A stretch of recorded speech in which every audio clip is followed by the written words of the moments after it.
Hi guys, Tom here. So today's little project is this spark plug. The spark plug in here has several thousand miles on it. It's my third riding season. It's kind of like a maintenance item, but it's going to be an upgrade because I'm not going from a stock part to a stock part, but a stock part to a name brand part. Today, I'm changing my little Boom Vader's spark plug to an NGK.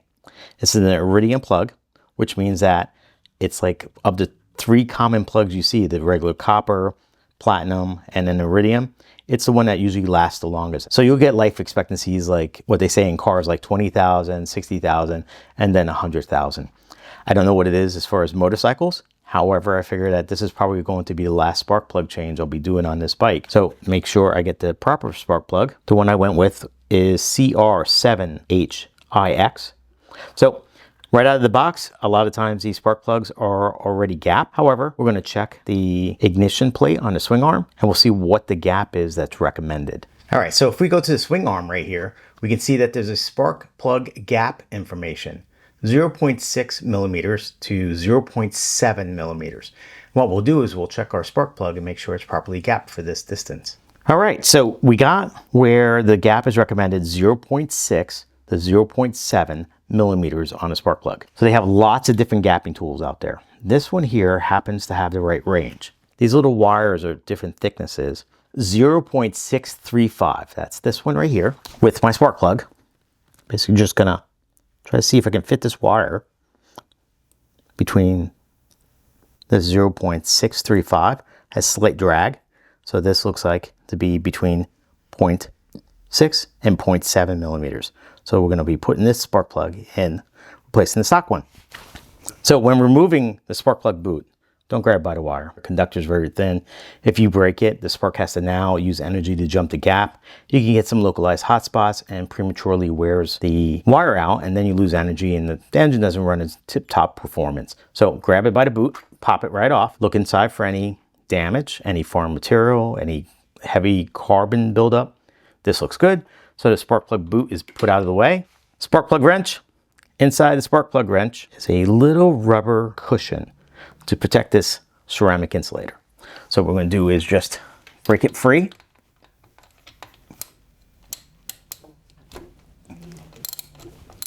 It is now free. Should be able to spin this out by hand.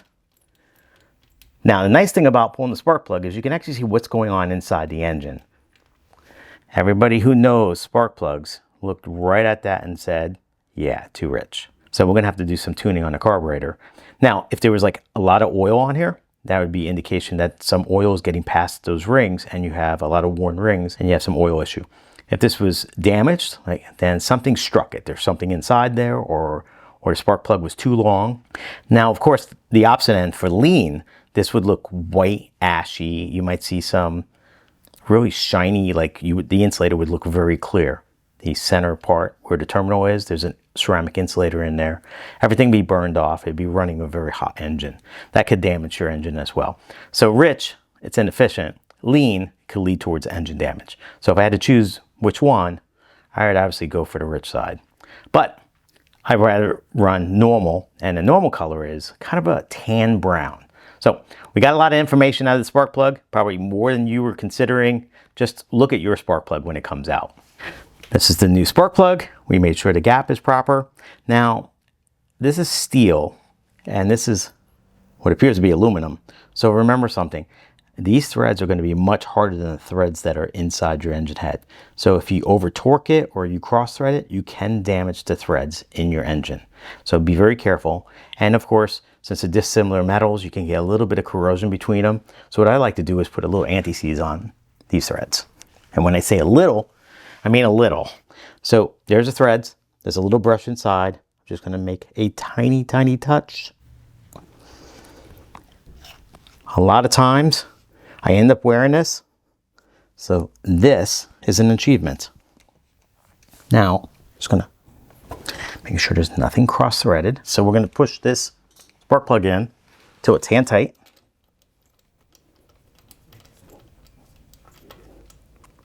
All right, now it's seated. There are guides on the spark plug boxes. You see in step 1, it's finger tight. In step 2, about a half of a turn, that compresses the spark plug gasket. So what we're going to do is do about half of a turn.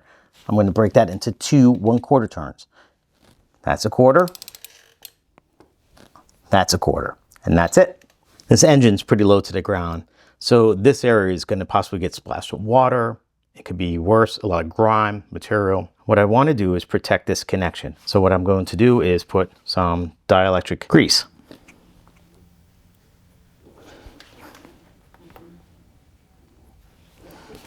So now there's some grease on there that will create a little barrier to try to minimize how much water, dirt, and grime gets up in there.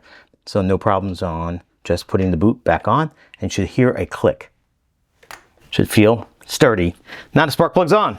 Hey, thanks for following along. If you have any questions or comments, please leave them below. I appreciate your time, and check back in on our motorcycle upgrades.